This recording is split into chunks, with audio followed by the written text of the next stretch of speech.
Ezio a 7 ans. Il souffre du syndrome Phelan-McDermid, une forme d'autisme.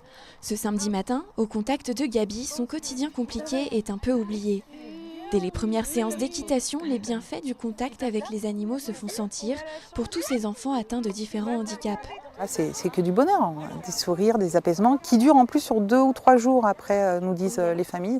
Donc c'est un soulagement. Et ça permet aussi aux mamans de se rencontrer, de papoter et de passer un petit moment en toute simplicité.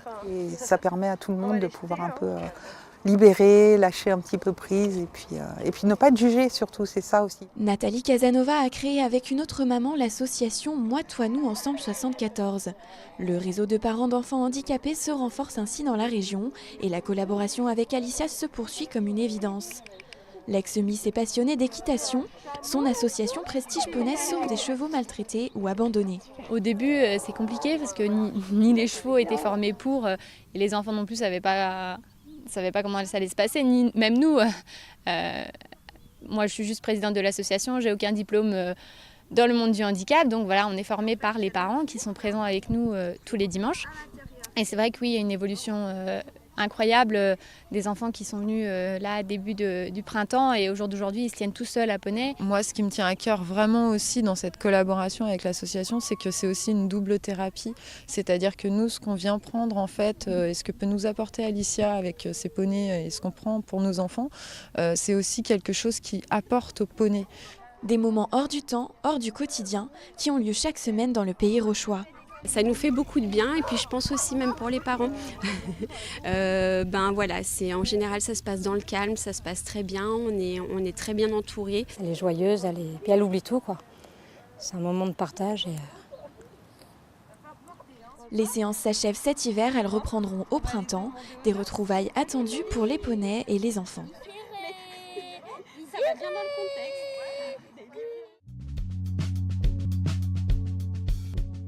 On bouffe formidablement partout.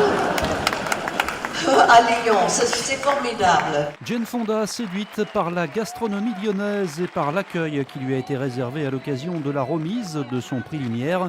Un prix qui lui a été décerné vendredi soir à la salle 3000 par le réalisateur Costa Gavras. J'ai le grand plaisir et l'émotion et l'honneur de vous offrir, de vous donner, de vous remettre. Le prix Lumière 2018. Voilà.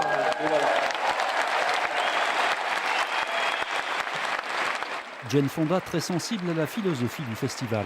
J'adore l'attitude de penser, la philosophie derrière le festival, lancé par Thierry il y a 10 ans.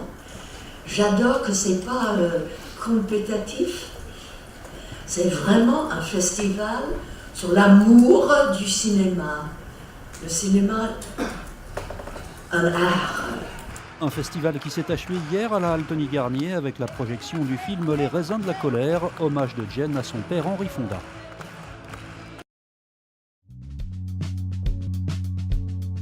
Ici, au bord du lac de Paladru, à Charavigne, l'eau s'est retirée sur près de 10 mètres de long. Ici, en temps normal, je devrais avoir de l'eau jusque la taille. Depuis le début de l'été, le lac a baissé d'1,70 m à 1,80 m et continue de perdre 1 cm tous les jours.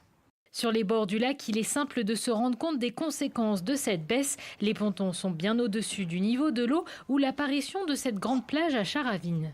Le niveau noir en haut et le niveau blanc. Le lac est à cette hauteur-là, à peu près à sa côte officielle. Donc là, en ce moment, là, le lac devrait être à peu près à 1 mètre en dessous, mais pas à des niveaux de 1,70 m, 75, voire maintenant, aujourd'hui, on est à 1,80 m. Une baisse du niveau de l'eau qui laisse donc apparaître des trésors vieux de plus de 1000 ans, les fondations d'une cité médiévale, mais son apparition à la surface n'est pas sans danger. Ça peut poser un problème s'il reste trop longtemps à l'air libre, parce que l'eau conserve les pieux, bon, c'est des pieux de chêne, et là, si ça reste trop longtemps à l'air libre, et ça risque de détériorer le bois, et de faire disparaître ce site. Un spectacle qui attire les curieux et les promeneurs, mais cela n'est pas sans conséquences. Plusieurs fois par jour, les gardes du lac doivent rappeler à l'ordre ces visiteurs, car ces roselières sont une zone protégée. Et là, on voit l'effet du lac comme il baisse. Et les gens accèdent à un site naturel protégé. Et on a du mal à se faire comprendre en leur disant qu'ils sont sur un lieu où il est interdit, où toute la présence humaine et animale est interdite. Cette baisse du niveau du lac n'est pas une nouveauté à Paladru, mais la récurrence du phénomène peut devenir problématique. L'année passée, on a fini avec le lac à moins 2 mètres. Cette année, on est à 1,80. On va commencer à se poser des questions. Comment on pourrait faire pour garder un petit peu plus d'eau pour que les poissons et la faune et la flore puissent éviter d'avoir les pieds à sec. Pour l'instant, les gardes du lac restent confiants et espèrent un bon hiver avec beaucoup de neige en Chartreuse pour remplir le lac. Rire, 4 lettres qui font du bien. On le connaît spontané, fou, nerveux ou encore diabolique. Mais aussi forcé ou gêné. Le rire intéresse la science. Vous êtes-vous déjà demandé si les animaux pouvaient rire ? L'escargot par exemple ou la poule ? Faut faire le rire d'un animal qu'on pioche, voilà. 4 L'exercice n'est pas si facile pour les enfants, ce qui n'empêche pas les camarades de rire par contagion. Sous forme de jeux, applications et installations interactives, l'exposition Rire à la Rotonde est unique au monde et 100% stéphanoise. Vous allez vous amuser avec la table de chatouille. Rire, bien sûr, avec le concours de grimaces. Le tout en développant votre curiosité, l'esprit critique et l'imaginaire. Parfait pour les petits, mais aussi les grands. Mais au fait, pourquoi il est si bon de rire ? C'est bon de rire.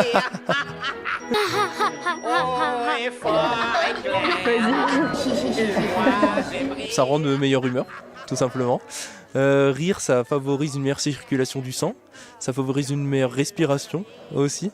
Et rire, ça permet de s'ancrer dans une société et de pouvoir faire du lien entre les mêmes personnes d'un groupe. Et pour une bonne et franche rigolade, rien ne vaut le bon vieux classique, une bonne blague pour faire rire la galerie. Qu'est-ce qui est rose et qui saute d'arbre en arbre ? Je sais pas. Un chewing-gum collé au slip de Tarzan.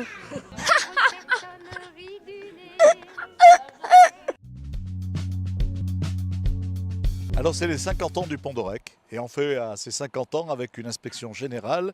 Il y avait un certain nombre de travaux d'entretien, de révision qui étaient nécessaires, en particulier sur des notions d'étanchéité. Cure de jouvence pour le pont d'Aurec-sur-Loire en Auvergne. Un ouvrage d'art construit en 1969 pour le département de Haute-Loire. À l'époque, c'est le premier pont construit en béton précontraint sur le territoire altiligérien. Une innovation puisqu'il permet de réaliser des structures plus fines et plus longues. Ainsi, le pont d'Aurec-sur-Loire est encore le plus long ouvrage d'art du département. Et durant les travaux, il est remis à neuf. Ce pont, il a fait l'objet d'une inspection détaillée qui a lieu tous les 5-6 ans. À l'issue de cette inspection détaillée, on a décelé les problèmes d'étanchéité, d'où la reprise des gargouilles. Et également, les joints à peigne qui étaient existants déchaussés, donc il a fallu les défaire. Et nous les refaisons à neuf la semaine prochaine.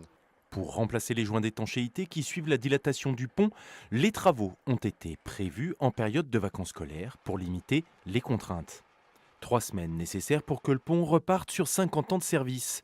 Alors la ville d'Aurec-sur-Loire, coupée en deux, s'organise notamment avec l'aide de leur passerelle, vestige du pont de 1892, laissé à l'abandon et transformé en passerelle piétonne il y a 8 ans. C'est un moment de difficulté pour la plupart des gens d'Aurec. On coupe en deux Aurec, en particulier sur l'autre rive, il y a bien sûr pas mal de gens qui vivent, un certain nombre de villages, mais aussi le collège public. Donc on voit bien comment on coupe en deux la commune. On a la chance d'avoir une passerelle piétonne, donc qui pendant toute la durée des chantiers reste ouverte, elle. Et puis après, il faut que les gens fassent preuve d'humour, de patience et d'organisation, certains jouant sur un véhicule posé de chaque côté, des amis qui viennent les chercher. Et puis on a essayé bien sûr d'associer les pompiers, les gendarmes, toutes les professions médicales, parce que le plus important c'était que les gens puissent avoir leurs soins quotidiens, même s'ils étaient coupés de la commune. Une période de gêne relativement modérée puisque l'entreprise chargée de l'entretien ne ferme que 3 jours le pont à la circulation.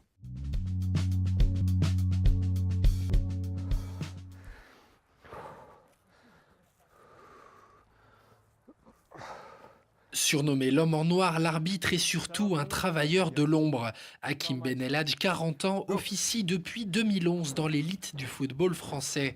Voguant entre Ligue 2 et Ligue 1, jusqu'à s'installer au plus haut niveau l'an dernier, le Cessinétois s'impose une rigueur de fer pour tenir son rang. Chaque semaine, ce ne sont pas moins de 6 séances de sport en 7 jours pour l'homme au sifflet.